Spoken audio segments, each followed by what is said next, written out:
আল্লাহ রাব্বুল আলামিন এই আয়াতটা উল্লেখ করেন। তার আগের আয়াত ছিল কবিরা গুনাহ থেকে বেঁচে থাকা। এই আয়াতের পরে উল্লেখ করেছেন আজকের পঠিত আয়াত 32 নম্বর আয়াত। আল্লাহ পাক কি বলেন? ওয়ালা তাতামান্নাউ মা ফাদ্দালাল্লাহু বিহি বা'দাকুম আলা বা'দ। আল্লাহ পাক বলেন, বান্দা, আমি কাউকে যদি কোনো নিয়ামত, কোনো ফজিলত, কোনো বৈশিষ্ট্য দান করি, তোমার উপরে অন্য কাউকে কোনো ফজিলত দিয়ে থাকি, তো ওই মর্যাদা অর্জন করার পিছনে তুমি পড়ে যেও না। যদি ফজিলতটা এমন হয় যে ফজিলতটা তোমার সাধ্যের বাহিরে, তোমার সাধ্যের বাহিরে এমন ফজিলত অর্জনের পিছনে তুমি পড়ে যেও না। এই আয়াতের মধ্যে আল্লাহ পাক রব্বুল আলামিন হিংসা করতেও নিষেধ করেছে। অনেক সময় অন্যের কোন গুণ দেখে হিংসা আসে। অমুকের ছেলে শিক্ষিত, আমার ছেলেটা শিক্ষিত না, ওর শিক্ষা দিয়ে কোনো কাজ হবে না, ওর শিক্ষা দিয়ে যেন কোনো কিছু করতে না পারে। অমুকের ছেলে অনেক সুন্দর, অনেক লম্বা, ভালো, ও যেন এমন বিপদে পড়ে, মনে মনে শয়তানি এরকম ওয়াসওয়াসা দেয় যে সেজন্য কালো হয়ে যায়। হিংসা বলে অন্যের কোন গুণ যেন ধ্বংস হয় এই কামনা করাকে হিংসা বলে। আর অন্যের কোন ভালো গুণ দেখে ওইটা যেন আমার মধ্যে চলে আসে সে চেষ্টা করা আর দোয়া করা, এটাকে বলা হয় ঈর্ষা। এই জন্য ইসলামে ঈর্ষা করা জায়েজ। হায়, ওর মতো নিয়ামত যদি আমিও পেতাম। আর হিংসা করা হারাম। ঈর্ষার দ্বারা নিজের মর্যাদা বাড়ে, আর হিংসার দ্বারা নিজের সম্মান নষ্ট হয়। ঈর্ষা দ্বারা অন্যের ক্ষতি হয় না, নিজের কাজের উদ্দীপনা বেড়ে যায়। হিংসার দ্বারা অন্যের ক্ষতি কামনা করা হয়, সাথে সাথে নিজের যে নেকি আছে এগুলো নষ্ট হয়ে যায়। এই জন্য নবীজি আলাইহিস সালাম বলেন, ইন্নাল হাসাদ ইয়াকুলুল হাসানাতি কামা তাকুলুন নারুল হাতব। নিশ্চয় হিংসা মানুষের নেকিকে এভাবে জ্বালিয়ে দেয় যেভাবে আগুন কাঠকে জ্বালিয়ে ছাই বানিয়ে দেয়। এই জন্য আমরা আমাদের মধ্যে যদি হিংসা চলে আসে, তো খেয়াল করা যে আমার যে নেকি আছে এগুলো কিন্তু জ্বলতেছে, এটা দেখা যাচ্ছে না। যেহেতু আমাদের নবী আলাইহিস সালাম বলেছেন কথাটি সত্য, এই জন্য হিংসা করার দ্বারা অন্যের তো ক্ষতি হয় না, বরং নিজের অর্জিত সম্পদটা নষ্ট হয়ে যায়। এই জন্য হিংসা করা হারাম, হিংসা করা কবিরা গুনাহ। এই জন্য কিতাব তাফসীরের মধ্যে আসছে যে হিংসা করা যাবে না, ঈর্ষা করা যাবে। তো আল্লাহ পাক বলতেছেন, তোমরা অন্যের কোন গুণ দেখে ওইটা উঠে পড়ে লেগে যাও না, যে ওইটা যেন আমার মধ্যে চলে আসে। আল্লাহ পাক বলেন, এই আয়াত নাযিল হলো কেন? মানুষের জীবনে মানুষের মধ্যে দুইটা গুণ আছে। একটা গুণ হলো আল্লাহ প্রদত্ত, যেটা মানুষ চেষ্টা করে অর্জন করতে পারবে না। কেউ লম্বা, কেউ খাটো, কেউ সাদা ফর্সা, কেউ কালো, কারোর মধ্যে চতুরতা অনেক বেশি, আর কেউ বোকা। এগুলো আল্লাহ প্রদত্ত দান। কারোর জন্ম হয়েছে বাদশাহ পরিবারে, আর কারোর জন্ম হয়েছে গরিব পরিবারে। এটা কার? আল্লাহ পাকের দান। এটা মানুষের পক্ষে সম্ভব। এখন এই মানুষ জন্য এই গরিবের ঘরে যে জন্ম হয়েছে, সেজন্য এই কথা না বলে, আল্লাহ আমার কেন বাদশার ঘরে জন্ম হলো না, আমি কেন ধনী পরিবারে জন্মগ্রহণ করলাম না, অমুকে কি সুন্দর আরাম মায়ের চলতেছে, আমি কেন লম্বা হলাম না, ফর্সা হলাম না, অমুকে কি সুন্দর ফর্সা লম্বা। এই জাতীয় যেটা আল্লাহ প্রদত্ত, সেটা আল্লাহর কাছে সেটা চাওয়ার পিছনে চেষ্টা করা এটা ব্যর্থ চেষ্টা। যে গুণ নিজে অর্জন করা যায়, চেষ্টা করে আগানো যায়, সেটার ব্যাপারে শরিয়াত উৎসাহিত করেছে তুমি সেদিকে আগাও। চেষ্টা করে তুমি তার মতো লম্বা হতে পারবে না, তবে চেষ্টা করে তুমি তার মতো আমল করতে পারবে। আক্ষরিক জ্ঞান শিখে সে ডাক্তার হয়েছে, তুমি চেষ্টা করে ডাক্তার হতে পারো, তোমার পক্ষে সম্ভব। যেটা মানুষের অধীনের করে দেওয়া হয়েছে, আল্লাহ পাক বলেন সেটা তুমি করার চেষ্টা করো, আর যেটা তোমার অধীনে নাই সে ব্যাপারে তুমি হিংসা করো। এই কথাটা কেন আসলো? একদল নারীরা নবীজির কাছে বললেন, ইয়া রাসূলুল্লাহ, একই কথা, আমরা যদি পুরুষ হতাম কতই তো ভালো হতো। এই পুরুষটা জিহাদে যায়, মহিলাদের কোনো জিহাদ নাই। পুরুষরা নেতা হয়, নেতৃত্বের স্থানে বসে, আমরা নেতা হতে পারি না। মহিলাদের নেতা হওয়া জায়েজ নাই, তারা নেতৃত্ব দিবে না। পুরুষরা বহুত কাজ করে, যে কাজগুলো আমরা করতে পারি না। কেন আমরা পুরুষ হলাম না? আল্লাহ পাক কাউকে নারী বানিয়েছেন, কাউকে পুরুষ বানিয়েছেন বান্দার কাছে পরামর্শ চেয়ে নাকি আল্লাহর ইচ্ছায়? আল্লাহর ইচ্ছা। এখন কোন নারী যদি এই কথা বলে আমি কেন পুরুষ হলাম না, আর এটা তো কখনো সম্ভব না, বান্দার অধিকারে দেওয়া হয় নাই, তাহলে সে কেমন যেন আল্লাহ পাকের দেওয়া নিয়ামতের উপর অস্বীকার করলো আর সে হিংসা করলো, যার দরুন তার জেন্ডার সে চেঞ্জ করতে চায়। এখন তার মেয়ে থাকতে ভালো লাগে না, কখনো মেয়ে ছেলের রূপ ধারণ করে, আবার কখনো ছেলে মেয়ের রূপ ধারণ করে, আবার এর আইনে বৈধতাও চায়। আইনে বৈধতা দিলে কত সমস্যা তৈরি। যেখানে মহিলা হোস্টেল, সেখানে তো মেয়েরাই থাকবে, অরিজিনাল যারা মেয়ে। যখন আইনে বৈধতা দেওয়া হবে যে আমি ভাবতেছি আমি নারী, আমি কেন নারী বলবো না? নারী হলে এই সুবিধা ভোগ করা যায়, আমি পুরুষ থাকতে চাই না, আমাকে লিখিত আকারে আইনগতভাবে আমাকে নারী সাব্যস্ত করা হবে, ঠিক আছে, করা হলো। তো সে মহিলা হোস্টেলে জায়গা নিল, মহিলা হোস্টেলে মেয়েরা থাকে, আর সে মূলত মেয়ে, আইনগতভাবে পুরুষ। তো তার সাথে ওই মেয়েদের আপনার জেন্ডারে কি কোনো মিল আছে বলেন? এই মেয়েদের ইজ্জতের কি হবে? অনুরূপভাবে কোন মেয়ে যদি বলে না আমি পুরুষ হতে চাই, আল্লাহ আমাকে কেন মহিলা বানালো, আইনগতভাবে দেয়া হলো, তো সে তো অবশ্যই আইনের কারণে পুরুষ হোস্টেলে থাকবে। তখন কি অবস্থা হবে, সমাজের কি চিত্র দাঁড়াবে? এই জন্য আমার ভাই, এটা বর্তমান প্রেক্ষাপটে দেখা যায় যে এগুলা মনের চাহিদা না, এর মাধ্যমে মানুষের চরিত্র হরণ করা, চরিত্র নষ্ট করাই উদ্দেশ্য, সমাজের বিশৃঙ্খলা সৃষ্টি করা উদ্দেশ্য। কোন নবজাতক শিশু, কোন ছেলে হোক মেয়ে হোক, দুনিয়াতে আসার সাথে সাথে খারাপ হয় না। ও খারাপ পরিবেশে বেড়ে উঠতে উঠতে সে খারাপ হয়ে যায়।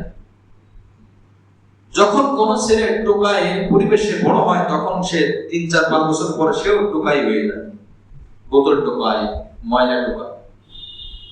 আবার যখন কোন ছেলে ভালো পরিবেশে, ভালো পরিবারে জন্ম হয়, ভালো সুন্দর কথা বলতে শিখে, ও ভালো পরিবেশে তার বেড়ে ওঠা হয়, তখন সে গালি কি জিনিস এটা সে বুঝে না।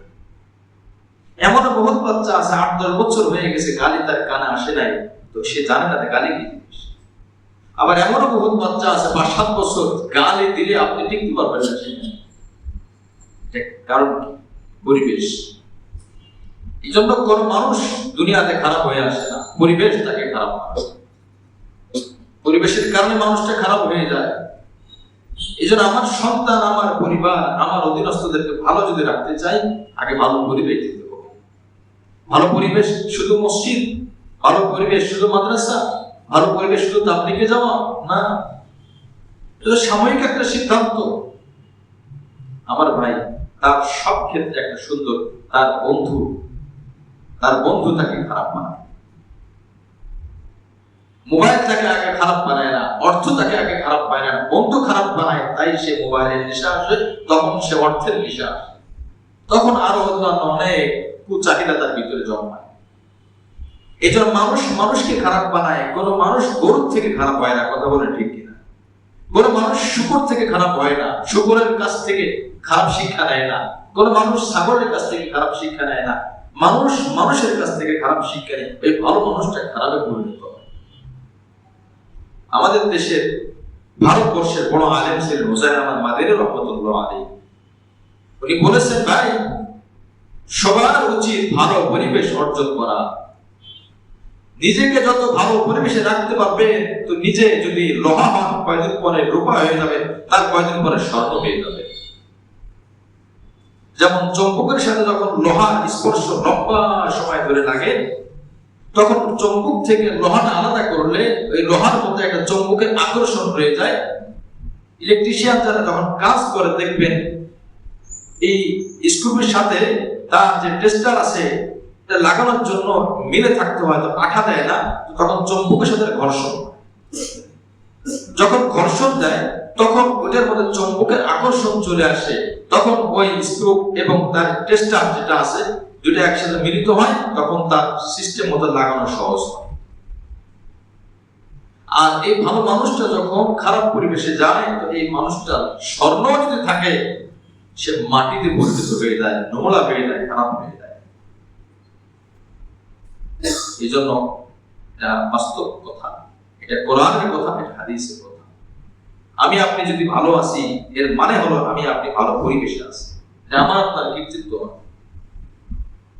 আর আমি আপনি খারাপ হয়ে যাচ্ছে, আল্লাহ না করুক, এটা আমার খারাপ পরিবেশ আমাকে খারাপ বানাচ্ছে।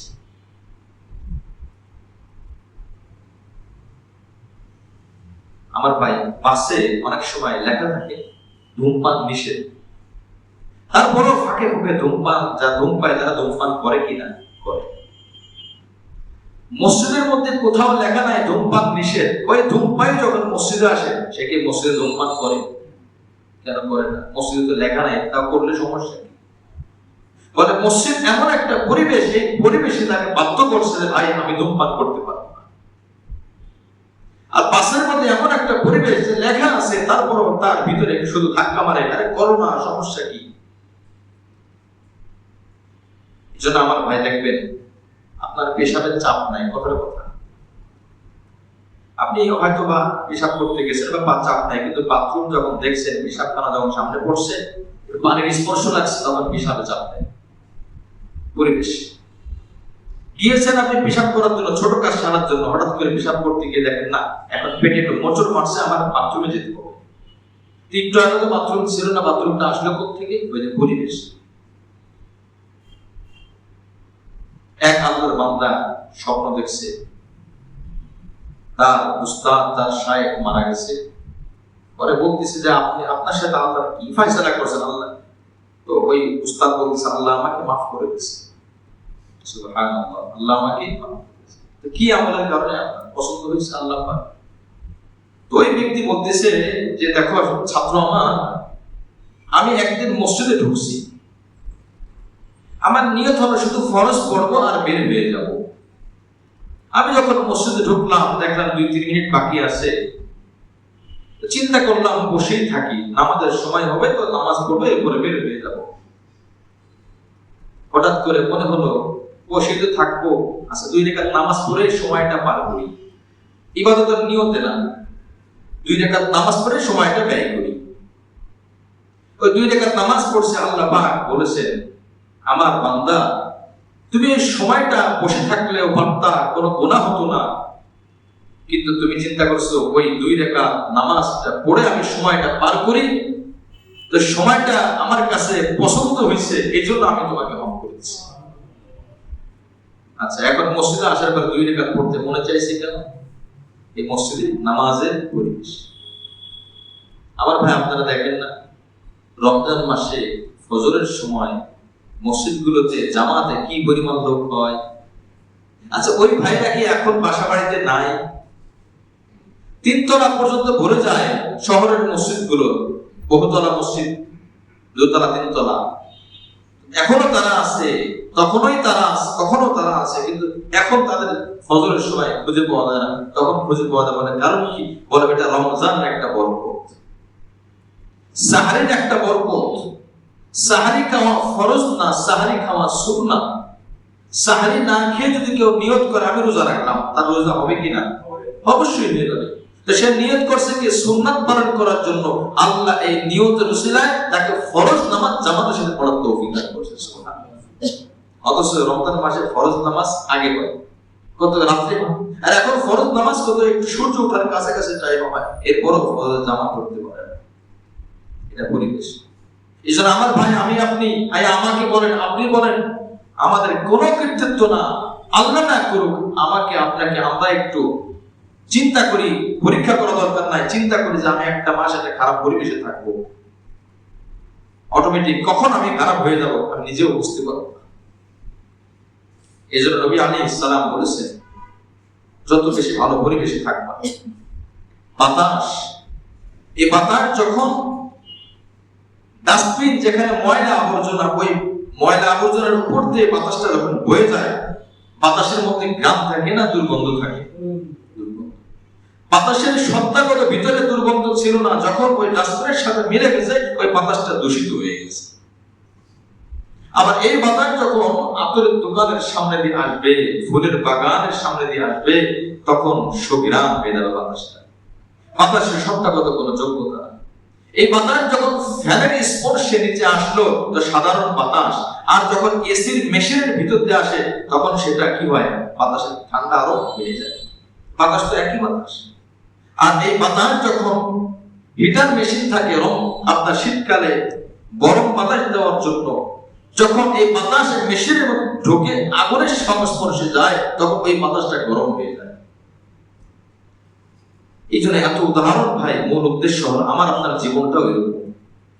আমি যেখানে লাগাবো আমার সেখানে সাথে সম্পর্ক মজবুত হবে, আমি তেমনই হব।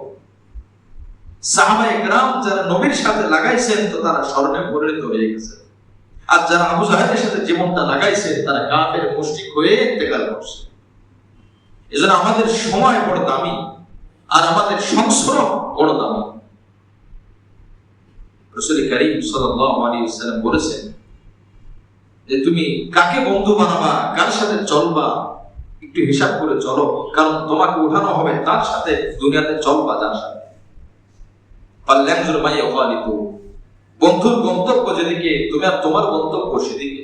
ফাল্যানজুর মা ইয়াখালিতু, ওই জন্য তোমার উচিত তোমার বন্ধু বানাও। একটা আছে সামাজিক সম্পর্ক, পরশীর সম্পর্ক, ব্যবসায়িক সম্পর্ক, সেটা এক জিনিস, কিন্তু বন্ধুত্বের সম্পর্ক এটা আরেক জিনিস।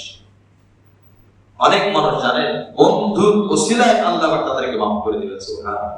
আল্লাহ আমি তাকে ভালোবাসছি, তো তার গন্তব্য তো জান্নাতের দিকে। তো আল্লাহ রাসূল বলেন, তো বন্ধুর গন্তব্য যদি জান্নাতের দিকে হয়, তো ওই বন্ধুকে যে ভালোবাসে তার গন্তব্য তো জান্নাতের দিকে। এই জন্য আমাদের চরম অভাব, আমরা বড় বিপদের মধ্যে আছি। এর মূল কারণ হলো ভালো পরিবেশ থেকে আমরা দূরে সরে গেছি।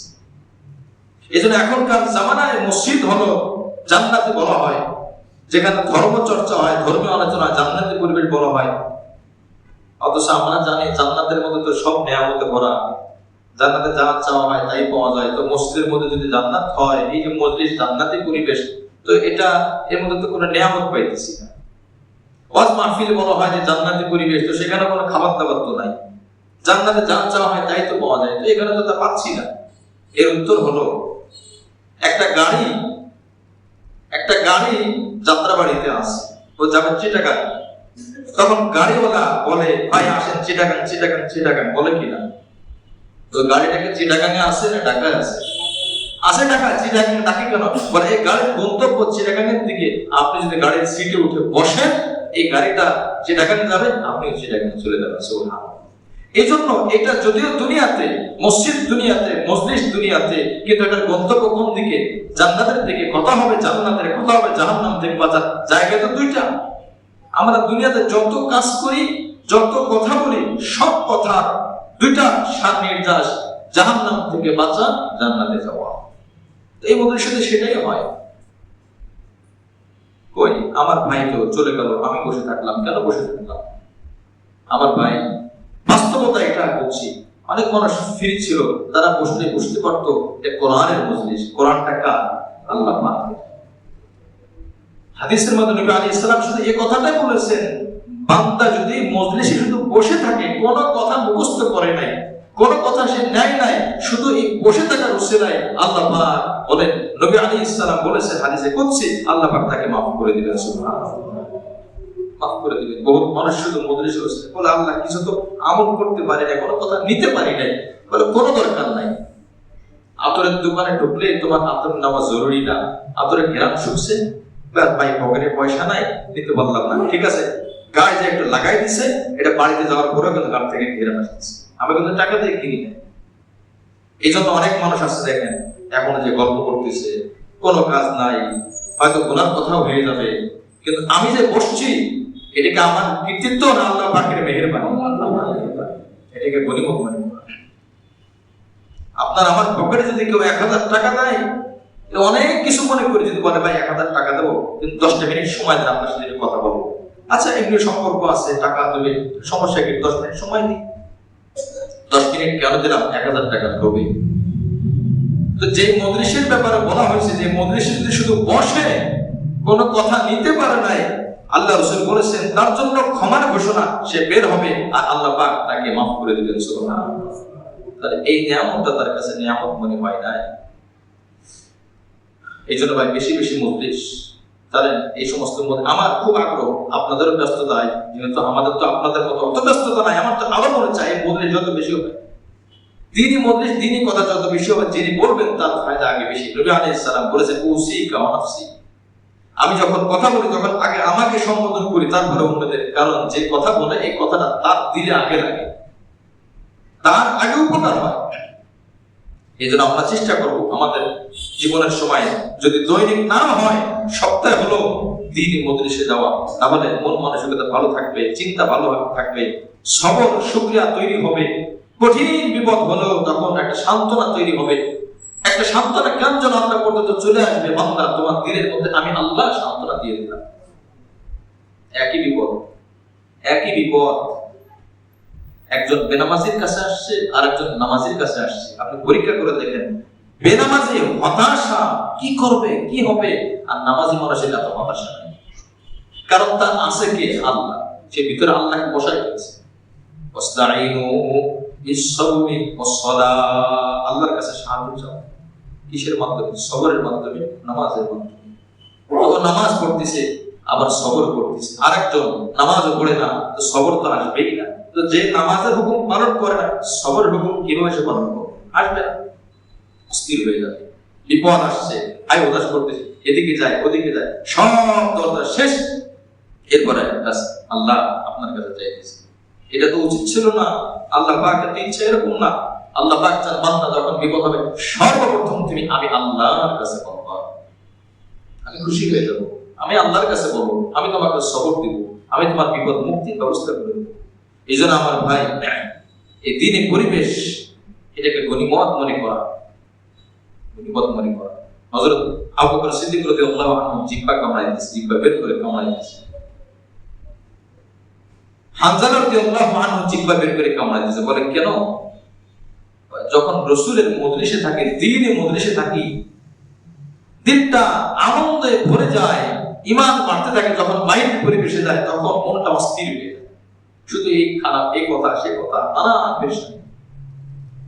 নবীজির কাছে এসে বলছে, ইয়া রাসূলুল্লাহ, আমরা তো মুনাফিক হয়ে গেছি, ভালো পরিবেশে থাকলে ভালো লাগে, আর পরিবেশ থেকে বের হইলে গুনার কথা চিন্তা আসে, তো এক মনের মধ্যে দুই চিন্তা।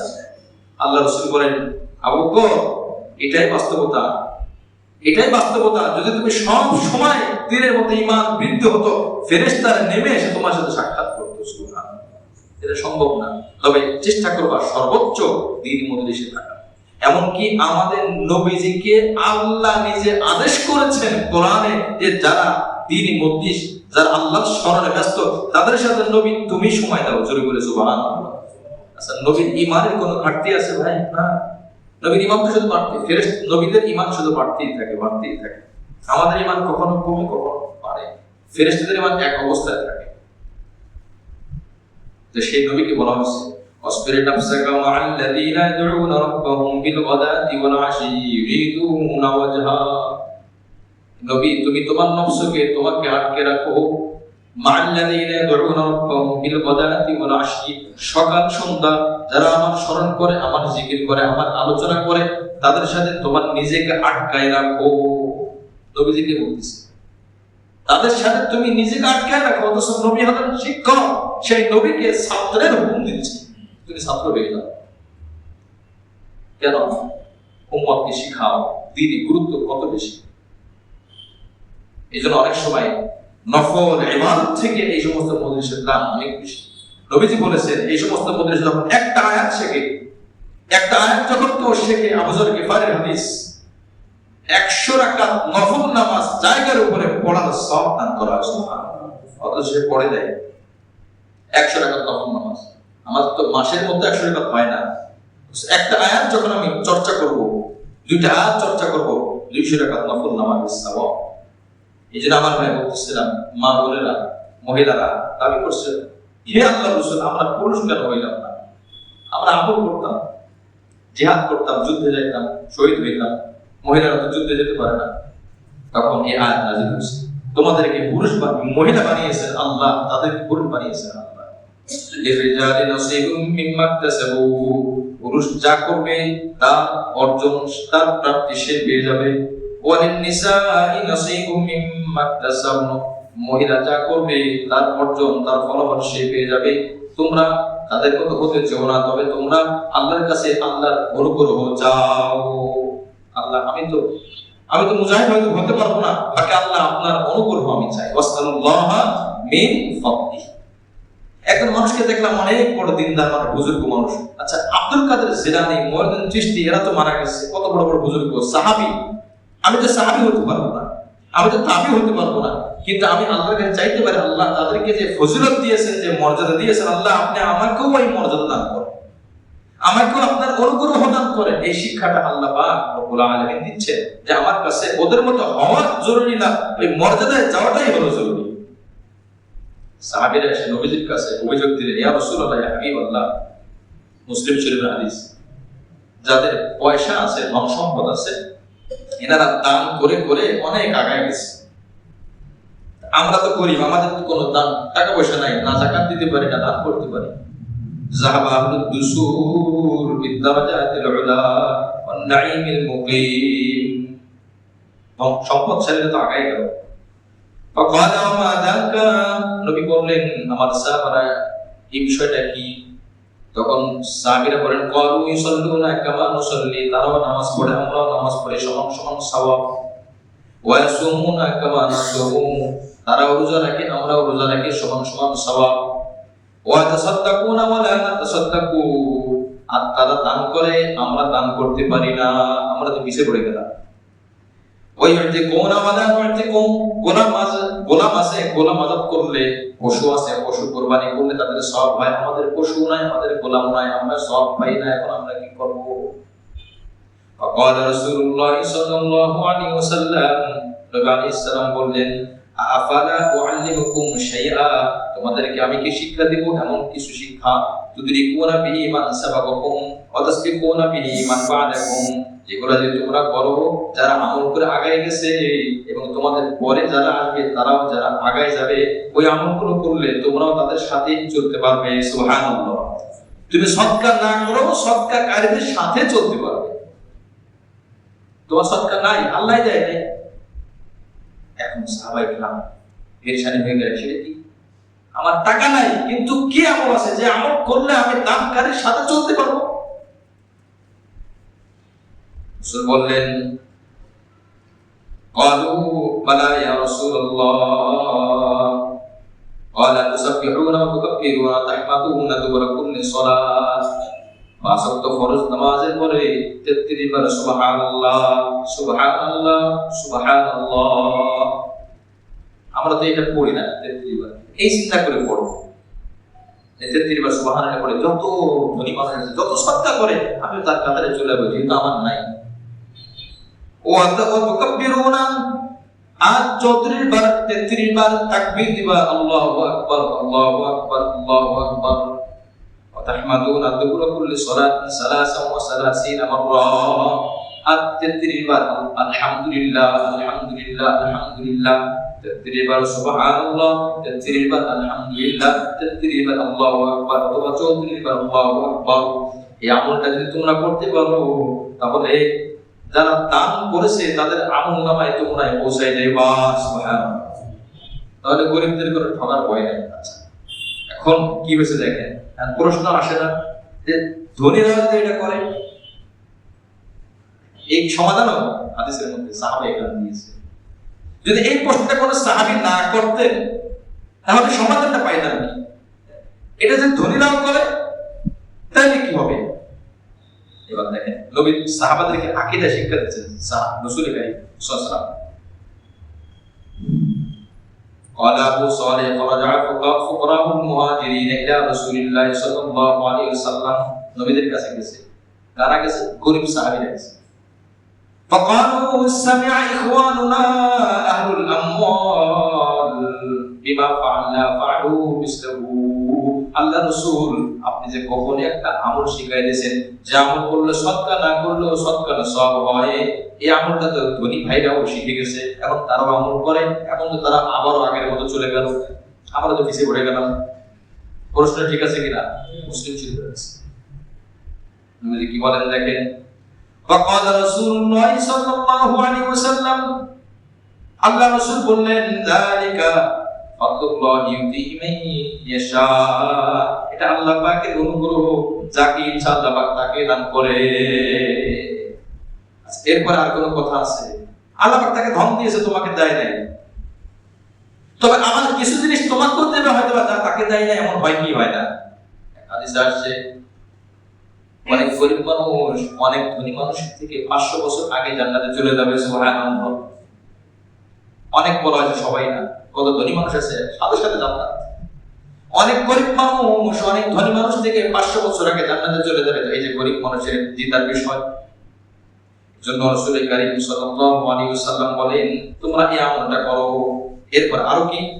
ফাকাদা বিয়াদি, নবীজি হাত তুললেন, ফাকালা আল্লাহু আকবার ওয়া সুবহানাল্লাহ ওয়া আলহামদুলিল্লাহ, আল্লাহু আকবার ওয়া সুবহানাল্লাহ ওয়া আলহামদুলিল্লাহ, হাত্তা তাবলুগা মিন জামি'িন 33 قال ابن عجلان فحدثت بهذا الحديث رجاء بن حيوة فحدثني بمثله عن ابي صالح عن ابي هريرة رضي الله تعالى عنه। রাসূল কারীম সাল্লাল্লাহু আলাইহি ওয়াসাল্লাম এরপরে মুসলিম শরীফের আরেক হাদিসে বলেন যে শোনো, তোমাদের আরো কিছু সুযোগ আছে। قد جعل الله لكم ما تصدقون ان بكل تسبيحة صدقة। প্রত্যেকটা তাসবিহ সাদাকা, সাদাকা।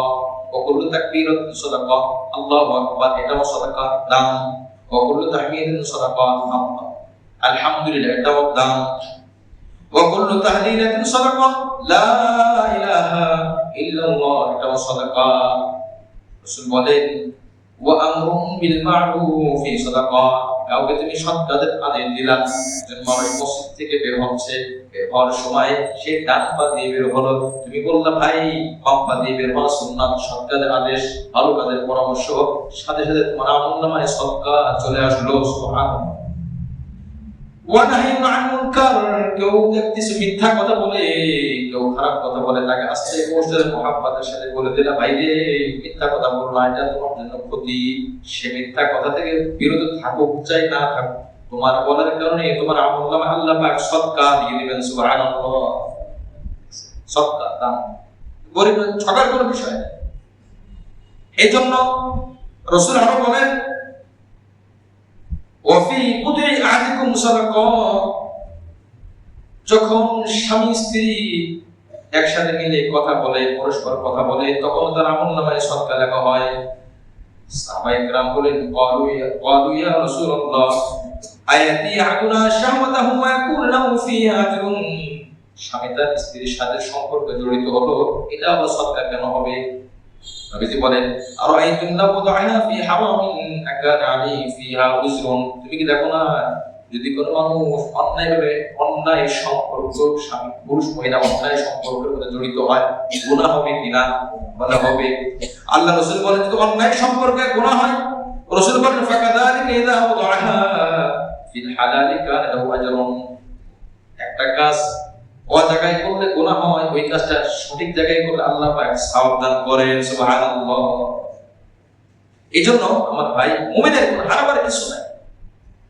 মুমিন সবসময় চিন্তা করবে। রাসূল বলেন, হুজুরের পরে যদি কেউ 10 বার কালিমাটা পড়ে, আমাদের সবার মুখস্থ আছে কালিমা, 10 বার যদি কেউ পড়ে, আল্লাহ রাসূল বলেন তার আমলনামায় প্রত্যেকবার পড়ার কারণে 10টা করে নেকি দিয়ে দেওয়া হবে। সুবহানাল্লাহ। 10টা গুনাহ মাফ করে দেওয়া হবে, 10টা মর্যাদা বুলন্দ করা হবে। এছাড়া প্রত্যেক কাজ হতে তাকে রক্ষা করা হবে। সকালবেলা যদি কেউ 10 বার পড়ে আর সন্ধ্যাবেলায় পড়ে, সকাল টু সন্ধ্যা, সন্ধ্যা টু সকাল, অপরাধ থেকে, গুনাহ থেকে সে রক্ষা পাবে। শয়তান থেকে আল্লাহ তাকে হেফাজত করবেন। সুবহানাল্লাহ। এবং শয়তান হতে বাঁচিয়ে রাখবেন। অধিকন্তু এর দরুন তাকে কোনো গুনাহ স্পর্শ করবে না। সুবহানাল্লাহ। শয়তান অনেক সময় গুনাহ করে না, কিন্তু ক্ষতি করে, ধাক্কা দিয়ে ফেলে দিলেও পায় না। এটা শয়তানি করা হয়। কি আমল? লা ইলাহা ইল্লাল্লাহু ওয়াহদাহু লা শারীকা লাহু লাহুল মুলকু ওয়া লাহুল হামদু বিয়াদিহিল খায়র ইহয়ি ওয়া ইউমীত ওয়া হুয়া আলা কুল্লি শাইইন কাদির। আমাদের সবার মুখস্থ। একবার আমরা পড়ি, লা ইলাহা ইল্লাল্লাহু ওয়াহদাহু লা শারীকা লাহু লাহুল মুলকু ওয়া লাহুল হামদু বিয়াদিহিল খায়র ইহয়ি ওয়া ইউমীত ওয়া হুয়া আলা কুল্লি শাইইন কাদির। কয়বার ভাই? 10 বার। 10 বার পড়লে সকালবেলায় রাসূল বলেন, মান ক্বালা ক্বাবলা আন ইয়ানসারিফা ওয়া ইসনারা ইলাইহি মিন সালাতিল মাগরিব ওয়াস সুবহি, নামাজ পড়ার পরে, ফজরের নামাজ আর মাগরিবের নামাজ পড়ার পরে তার জায়গা থেকে ওঠার আগে, সে এক জায়গায় বসে নামাজ পড়লো জামাতের সাথে, ওই জায়গা থেকে ওঠার আগে এটা 10 বার পড়লে, সকালবেলা পড়লে সন্ধ্যা পর্যন্ত, সন্ধ্যাবেলায় পড়লে ফজর পর্যন্ত, তার আমলনামায় আল্লাহ পাক শয়তান থেকে হেফাজত, গুনাহ থেকে মুক্তির ফয়সালা করে দিবেন। সুবহানাল্লাহ। সর্বশেষ, وكان من افضل الناس عملا الا رجلا يفضل يقول افضل مما قال, আর ওই দিন সর্বোচ্চ নেকি অর্জনকারী এই আল্লাহর বান্দা হবে। সুবহানাল্লাহ। সর্বোচ্চ নেকি অর্জনকারী।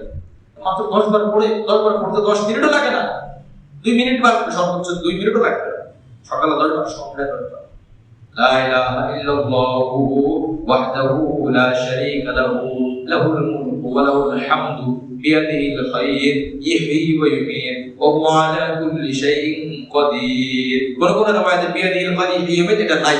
যদি মুখস্থ না থাকে ওটা, এটা করব, আর ওটা মুখস্থ করে দেব সামনে ইনশাআল্লাহ। তবে এক ব্যক্তি বেশি নেকি অর্জন করতে পারবে যদি কেউ 10 বারের জায়গায় 11 বার পড়ে, যদি কেউ 10 বারের জায়গায় 100 বার পড়ে। বুখারী শরীফের মধ্যে আছে 100 বারের কথা, সকালবেলা 100 বার পড়ে। এই জন্য আমরা এই আমলগুলো করব ইনশাআল্লাহ। আল্লাহ আমাদেরকে সেই তৌফিক দান করেন।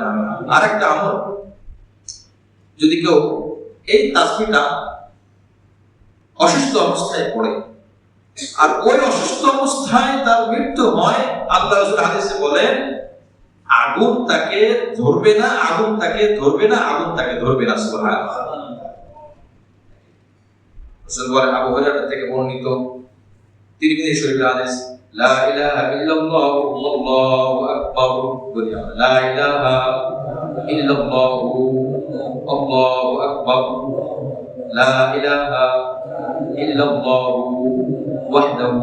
আচ্ছা, এই আমলটা আজকে আমি দেখলাম, আগে পড়ছি ভুলে গেছি, আমারও মুখস্থ নাই, আমাদের কারোর মুখস্থ নাই, হয়তোবা আমিও মুখস্থ করবো, আমরা সবাই মুখস্থ করবো, এখন না পরে করে দেবো ইনশাআল্লাহ। তিরমিজি শরীফের 3430 3430 নম্বর হাদিস। তো আমার বলতেছি, লা ইলাহা ইল্লাল্লাহু আল্লাহু আকবার, লা ইলাহা ইল্লাল্লাহু ওয়াহদাহু লা ইলাহা ইল্লাল্লাহু ওয়াহদাহু লা শারীকা লাহু লা ইলাহা ইল্লাল্লাহু লাহুল মুলকু ওয়া লাহুল হামদু ওয়া লা হাওলা ওয়া লা কুওয়াতা ইল্লা বিল্লাহ। এগুলো একটু একই শব্দ কিন্তু ঘুরে ঘুরে আসছে, বললে কি হবে দেখেন, নবী বলেন, ওয়া কানা ইয়াকুলু মান ক্বালাহা ফি মারদিহি সুম্মা মাতা, এই কথাগুলো যে ব্যক্তি বলবে এমন অবস্থায়, যে অবস্থায় সে অসুস্থ ছিল, আল্লাহ রাসূল বলেন ওই অবস্থায় যদি, ওই অসুস্থতায় যদি সে মারা যায়, লাম তাতআমহু আন-নার, আগুন তাকে স্পর্শ করবে না। সুবহানাল্লাহ। মুখস্থ করেন ইনশাআল্লাহ। আল্লাহ আমাদেরকে তৌফিক দান করেন। মুসলিম বাংলা অ্যাপসের মধ্যে 3430 নম্বর বা যে কোনো অ্যাপসে 3430 নম্বর হাদিস পাবেন। এটা অনেক লম্বা আছে, বাছাই করে করে প্রত্যেকবার বলার পরে আল্লাহ আবার জব দেয়। ওই জবটা আবার আমল না, কিন্তু আমি তো শুধু আমলটা করছি। যেমন প্রথম অংশ লা ইলাহা ইল্লাল্লাহু আল্লাহু আকবার, এই কথা যখন বলে তখন আল্লাহ একটা জব দেয়। এই কথা এখানে বলা হয়েছে, আল্লাহ জব দেয়। কি জব দেয়? সাদাকাহু রাব্বুহু, তার রব বলে তুমি সত্য বলেছো, তোমাকে সত্যবাদী মনে করলাম। ক্বালা লা ইলাহা ইল্লা আনা ওয়া আনা আকবার, ও বান্দা তুমি বলেছো কোনো ইলাহ নাই আমি ছাড়া, আর আমি সবার বড়। আল্লাহ পাক তখন তার জবাব বলেন, হ্যাঁ সত্যই বান্দা, আমি ছাড়া অন্য কোনো ইলাহ নাই আর আমি সবার বড়। সুবহানাল্লাহ। বান্দার কথার জবাব আল্লাহ পাক দেন, প্রত্যেকটা এখানে আসছে। আল্লাহ আমাদেরকে আমল করার তৌফিক দান করেন, আমিন। এজন্য আমার ভাই, আজকে যে আয়াত আল্লাহ পাক এখন ওই যে কথা বলতেছিলাম, এই আমলগুলো করলে বাস বান্দা আগায় যাবে। এজন্য মহিলাদের হতাশ হওয়ার কিছু নাই, পুরুষের হতাশ হওয়ার কিছু নাই। মহিলারা বাচ্চা গর্ভে ধারণ করে বাচ্চা প্রসব করার যে ফজিলত পায়, যে সব পায়, পুরুষরা আজীবন চেষ্টা করে সেটা করতে পারবে। পুরুষ ভালো হওয়ার থেকে মহিলা ভালো হওয়া বেশি দরকার। সমস্ত নবীরা মহিলার থেকে আসছে। এমনকি ঈসা আলাইহিস সালামের বাবা ছিল না, শুধু এই মা কিন্তু মান্যতের ফসল। ঈসা আলাইহিস সালামের নানি মান্যত করছে, আল্লাহ আমার যদি একটা ছেলে হয়, সন্তান হয়, আমি বাইতুল মুকাদ্দাস মসজিদের খাদেম বানাবো। তখন মারিয়াম গর্ভে। ঈসা আলাইহিস সালামের মায়ের নাম মারিয়াম, আর মারিয়াম আলাইহিস সালামের মা ঈসা আলাইহিস সালামের কি হয়? নানি। নানি মান্যত করছে। এখন জন্ম যখন পুরুষ বাচ্চা যখন আসছে, দেখেন এটা মহিলা, মারিয়াম মহিলা। তখন হাদুস করছে, আল্লাহ ইন্নী ওয়াদাতুহা উনসা, আল্লাহ আমি তো একটা মহিলা জন্ম দিলাম, এ তো মসজিদের খাদেম হতে পারবে না। আল্লাহ পাক সান্ত্বনা দিলেন, ওয়ালাইসা যাকারু কাল উনসা, তোমার এই বাচ্চাটা পৃথিবীর সকল পুরুষের মতো হবে না, পুরুষ থেকেও অনেক দামি হবে। সুবহানাল্লাহ। কত দামি বানাই দিলেন আল্লাহ পাক, তার গর্ভে একটা নবী দান করলেন। এজন্য মা যদি ভালো হয়, তার পেট ভালো হয়, তার পেট যদি ভালো হয়, ওই সন্তানরাও আশা করা যায় ভালো হয়। মায়ের ফজিলত অনেক। এই সন্তান জীবন ভর জন্মগ্রহণ করবে, মা বসে বসে পাবে, কবরে বসে পাবে। এছাড়া মহিলার হতাশ হওয়ার কিছু নাই। সুন্দর করে লালন পালন করার চেষ্টা করলো, ওই বাচ্চাটা যদি খারাপ, আল্লাহ না করে খারাপ হয়েও যায়, তাও মা চেষ্টা করার কারণে ফজিলত পেয়ে যাবে। ওই বাচ্চাটা যদি ভালো হয়ে যায়, ওই বাচ্চা যত আমল করবে, ওই আমলটা মায়ের কবরে আল্লাহ পাক পৌঁছায় দিবেন। সুবহানাল্লাহ। বাবার কবরেও পৌঁছায় দিবেন চেষ্টা করার কারণে। এই জন্য যেটা আল্লাহ পাক দেয় না, ওটা পিছনে দৌড়াদৌড়ি করে লাভ নাই। আল্লাহ পাকের কাছে কি চাবো, আল্লাহ পাক শিখাইতেছেন, বান্দা যা তোমার মধ্যে দেওয়া হয় না আর সম্ভব না, ওটা তুমি চেও না। কোন মহিলা যদি চিন্তা করে পুরুষ দাড়ি রাখলে সব হয়, দাড়ি অনেক ফজিলত, আমরা মহিলা আমাদের দাড়ি হয় না কেন? আল্লাহর কাছে আল্লাহ আমার দাড়ি দাও, দাড়ি দাও। নবীজি দাড়ি ছিল, নবীর দাড়ির সাথে আমারটা মিলে, এটা কি অহেতুক না? আল্লাহ পাক দেয় নাই, এটা আল্লাহ পাকের নিজাম। এজন্য আল্লাহ পাক রব্বুল আলামিন যাকে যেভাবে বানিয়েছেন সন্তুষ্ট থাকা, আল্লাহ পাক তাকে বিনিময় দিতে চান, ওখান থেকে আল্লাহ পাক তাকে বিনিময় দিতে পারবে। ফিরআউনের ঘরে ছিল আসিয়া, কি কষ্ট না সহ্য করেছে, শাস্তি ভোগ করেছে স্বামীর পক্ষ থেকে। শেষমেশ নিরুপায় কি বলছে, রব্বিবনিলি ইনদাকা বাইতান ফিল জান্নাহ, আল্লাহ রে আমাকে আমার জন্য একটা ঘর তুমি জান্নাতে তৈরি করে দাও। আল্লাহ এই কথাটা এমন ভাবে কবুল করেছে, কোরআনেও সেই ঘটনা নিয়ে আসছে। গালিবান তাফসীর ও হাদিসের মধ্যে আসছে, আল্লাহ পাক আসিয়া আলাইহিস সালামকে নবী আলাইহিস সালামের স্ত্রী বানিয়ে দিবেন। সুবহানাল্লাহ। আমার ভাই, এজন্য ইন্নাল্লাহা কানা বিকুল্লি শাইইন আলিমা, বান্দা তোমাকে যা দেয়া হয় না তার পিছনে লেগে যাও না, তবে যেটা তোমার পক্ষে অর্জন করা সম্ভব। আরে ওই ভাই রাতে তাহাজ্জুদ নামাজ একদিনও ছাড়ে না, আমিও চেষ্টা করব, এটা সম্ভব কি সম্ভব না? সম্ভব, এটা চেষ্টা করি। ওই ভাই এই কাজটা করে আমি করতে পারলাম না, এটা চেষ্টা করো, আল্লাহ পাকের কাছে অনুগ্রহ চাও। ইন্নাল্লাহা কানা বিকুল্লি শাইইন আলিমা, আল্লাহ পাক সমস্ত বিষয় জ্ঞানী, আল্লাহ পাক সব কিছু জানে। পরীক্ষা। এজন্য আমার ভাই 40 মিনিটের বেশি হয়ে গেছে, এজন্য দ্বিতীয় 33 নম্বর আয়াত আর পড়লাম না। 32 নম্বর আয়াতটাই আল্লাহ পাক এর আগের আয়াত যেটা ছিল গুনাহ থেকে বেঁচে থাকা, গুনাহ থেকে বাঁচা। বান্দা আল্লাহর সবথেকে কাছে চলে যেতে পারে গুনাহ থেকে বাঁচার মাধ্যমে। সুবহানাল্লাহ। এজন্য কবি বলেন, ওয়াতে নেকি নাদারি কদমাকুম, নেকি যদি তুমি করতে নাও পারো নফল, ফরজ না, ফরজ ছেড়ে দিলে তো আবার গুনাহ হবে। নেকি যদি তুমি করতে নাও পারো, খারাপ কাজ করো না।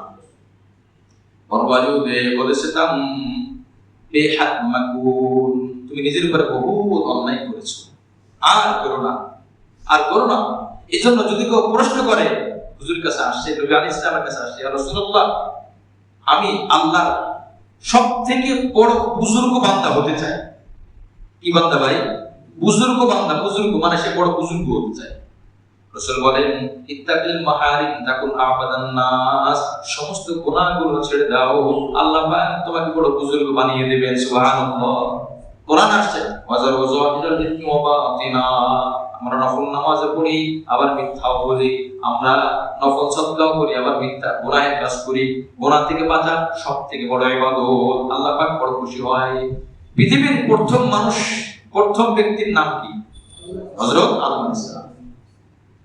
আদম আলাইহিস সালামের ব্যাপারে আল্লাহ পাকের প্রথম যে হুকুম ছিল সেটা হলো করা নাকি ছাড়া? বলেন তো কি ছিল? আদম, তুমি 2 রাকাত নফল নামাজ পড়ো, তোমাকে আমি সৃষ্টি করেছি, এটা কি ছিল? এই গাছের কাছেও যেও না। ঠিক আছে কিনা? এটা কি করা না ছাড়া? ছাড়া কথা কেন শিখাই দিলেন? দেখো, ছাড়াটা বেশি জরুরি। কালিমার মধ্যে ওই শিক্ষা, লা ইলাহা ইল্লাল্লাহ, লা ইলাহা মানে ছেড়ে দাও, মানে কোনো ইলাহ নাই, সবগুলো ছাড়ো। ভিতরে যদি শিরক রেখে আর নামাজ পড়ে, ভিতরে যদি কুফর রেখে ইবাদত করে, এটা কবুল হবে? ভিতরে কুফর নাই, শিরক নাই, অল্প স্বল্প নামাজ পড়ছে, অল্প স্বল্প পড়ছে, ও আল্লাহর কাছে অনেক প্রিয় হয়ে যাবে। সুবহানাল্লাহ। এবার 2 জন মানুষের উদাহরণ নেন। একজন মানুষ, এটা আমার ডান হাতের রিমোট একটা মানুষ, বাম হাতের রিমোট আর একটা মানুষ। এই মানুষটা সুন্নাত করছে, বিদআত করছে। আমার বাম হাতের মানুষটা সুন্নাত করে নাই, তবে বিদআত করে নাই। এই মানুষটার মধ্যে সুন্নাত আছে কিন্তু বিদআত আছে, আর এই মানুষটার মধ্যে বিদআত নাই, সুন্নাত নাই। তার নিয়ম অনুযায়ী যে সুন্নাত পালন করে তার উপর খুশি হওয়ার কথা। নবীজি হাদিসে বলছেন, যখন কোন সুন্নাত অর্জনকারী আমার কাছে আসবে আর তার সাথে বিদআত আছে, একটা পর্দা পড়ে যাবে আর বলা হবে, পর্দা পড়লো কেন? ফেরেশতারা বলবেন, এই আপনার ইন্তেকালের পর বিদআত কাজ করছে, খারাপ কাজ করছে, ওইটা ইবাদত মনে করছে। আল্লাহ রাসূল বলবেন না, সে তো আমার সুন্নাত করছে, সুতরাং তাকে ছেড়ে দাও। আল্লাহ রাসূল বলবেন, সুন্নাত করছে কি করে নাই আমার দেখার দরকার নাই, যেহেতু সব বিদআত কাজ করছে, যেটা থেকে ছাড়া দরকার ছিল, সুতরাং তার সাথে আমার কোনো সম্পর্ক নাই, আমার হাউজে কাউসার পাবে না, আমার সুপারিশ পাবে না। আরেকজন, আমার বাম হাতের রিমোট, সুন্নাত করে নাই, বিদআত করে নাই, মারাত্মকটা করছে, কবিরা গুনাহ করছে, বিদআত করে নাই, সুন্নাত ছেড়ে দিলে কবিরা গুনাহ হয় না, কিন্তু কবিরা গুনাহ করছে। রাসূল হাদিসে বলেন, ইত্তাকাতু শাফাআতি লিআহলিল কাবাইর মিন উম্মতি, আমি আমার সুপারিশ লিখে দিয়েছি আমার কবিরা গুনাহ করেনওয়ালা উম্মতের জন্য। যখন আল্লাহ পাক বলবেন সুপারিশ করো আমি আল্লাহর কাছে, তখন নবী আলাইহিস সালাম বলবেন, হে আল্লাহ, এই যে আপনার বান্দা আমার উম্মত এই কবিরা গুনাহ করছে, এর ফয়সালা হচ্ছে জাহান্নাম, আমি আপনার কাছে সুপারিশ করলাম, বিদআত করে নাই, সুন্নাত আদায় করে নাই, কিন্তু বিদআত নবী অপছন্দ করেছেন, আমি সুপারিশ করলাম আল্লাহ তাকে জান্নাতে দিয়ে দেন। সুবহানাল্লাহ। এজন্য আমার ভাই, আদম আলাইহিস সালামকে বলেছেন গাছের কাছে যাবেন না, গাছের ফল খাবেন না, নিষেধ ছিল আগে। এজন্য দুনিয়াতে আসার পরে আমরা ফরজ না করলেও গুনাহ হয়, ওয়াজিব না করলেও গুনাহ হয়, বাকি নফল যতটুকু গুরুত্ব দেব তার থেকে বেশি গুরুত্ব দিব। দেখেন বর্তমান সময় মানুষ, যে ব্যক্তি নফল বেশি পড়ে, নফল রোজা রাখে, তাকে মানুষ দিনদার করে, আরে বাবা অনেক ভালো মানুষ। আলামত কি? মানে মসজিদের থেকে অনেক নফল পড়ে, অনেক নফল দান করে, অনেক সুন্দর কথা বলে, ভালো কথা বলে, সব ঠিক আছে, এটা তো অবশ্যই ভালো গুণ, অবশ্যই ভালো গুণ। কিন্তু অপরদিকে আরেকজন নফল একটু করে না, কথার কথা নফল করে না, কিন্তু সে ব্যক্তি গুনাহ করে না, ওই ব্যক্তির কিন্তু আলোচনা নাই, কথা বলেন ঠিক কিনা? অথচ নবীজি বলছেন ওই ব্যক্তির আলোচনা বেশি করা উচিত। আর সত্য কথা বলতে কি, যে গুনাহ ছেড়ে দেয়, যে গুনাহ থেকে দূরে থাকে, সে কি নফল ছেড়ে দেয়? সে নফল করে। এই গুনাহ না করার ওসিলায় বান্দা যত ইবাদত করুক না কেন, গুনাহ যদি ভিতর থাকে, ইবাদতের স্বাদ তার নষ্ট হয়ে যায়। আপনি দেখবেন ইবাদতের স্বাদ পাবে না সে। আর যখন গুনাহ ছেড়ে দেয়, অল্প করছে, তার ইবাদতের স্বাদ অনেক পায়। একটুখানি জিকির করে, একটুখানি তেলাওয়াত করে, অল্প দান করে, ইবাদত করে, অনেক স্বাদ পায়। এই জন্য আমার ভাই, গুনাহ, এই আয়াতের শিক্ষা বারবার এই কথা বলা হচ্ছে। এই জন্য নফল অনেক মানুষ আছে আল্লাহ মাফ করুক, হারাম খায়, হারাম অর্থের সাথে সম্পর্কিত, জড়িত, কিন্তু 5 ওয়াক্ত নামাজও ছাড়ে না, বছরে হজও ছাড়ে না, যাকাতও ছাড়ে না, সব ঠিকঠাক মানা দেবে, মাগার হারাম ইনকামের সাথে জড়িত। মানুষ তাকে খুব দিনদার মনে করতেছে, অথচ নিয়ম ছিল যে ফরজ ওয়াজিব ঠিক রাখছে, সুন্নাত ঠিক রাখছে, নফল করে নেয়, হারাম কাজ করে নেয়, হারাম ইনকাম তার নাই। এই ব্যক্তি আল্লাহর কাছে বড় পছন্দের, বড় প্রিয়, ও যা ইবাদত করবে সব আল্লাহ কবুল করবে, সুবহানাল্লাহ। আর যতই নফল করি তাকে হারাম ভিতরে ঢুকায়, হারাম কাজ করে, এটা থাকবে না। কারণ একটা পাত্রের মধ্যে নিচে হলো গুনাহের ছিদ্র, সারাদিন যদি পানি ঢুকায় ও পানি থাকবে না। যেমন হিংসার কথা বলা হলো, হিংসা একটা ছিদ্র, এই ছিদ্রের দিয়ে সব নেকিগুলো ঝকঝক করে সব পড়ে যাবে। এই জন্য 31 নম্বর আয়াতের শিক্ষা এটা গুনাহ ছাড়া। আল্লাহ যেন আমাদের সকলকে গুনাহ থেকে বাঁচার তৌফিক দান করেন। আমিন। বেশি বেশি নেকির কাজ করা, যেগুলো আমাদের সাথে আছে ওগুলো বেশি বেশি করতে পারি, আল্লাহ পাক সেই তৌফিক দান করেন। আমিন।